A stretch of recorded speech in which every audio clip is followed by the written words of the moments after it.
So we've talked about calories. Let's talk about fat and the fact that, is beef fatty or is it not? And how does the consumer choose from the meat counter when they're buying beef? Okay, that's a great question. First of all, it might be important to just point out that when we look at the amount of calories, the amount of fat in beef, it significantly has changed in the last 40 years. The original data that many of the health professionals used back in the 70s was data that was done and collected back in the 1950s at Oklahoma State University.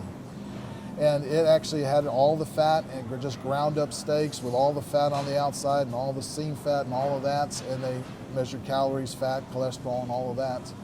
Well, we noticed that the retailers are actually doing a lot more to try to provide a leaner product that the consumer wants.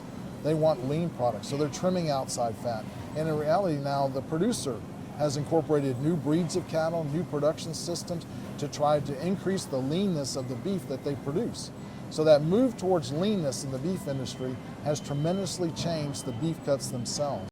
Because now when you look at cuts of beef in the supermarket, a lot of times you won't see any fat on the outside at all. You might see now up to 1/8 of an inch, maybe many cuts zero fat. In fact, our data would show at least 40% of the cuts have no fat on the outside. When you look at just the lean portion, and we've done that data here at Texas A&M for USDA, we found a significant reduction in the amount of fat and calories.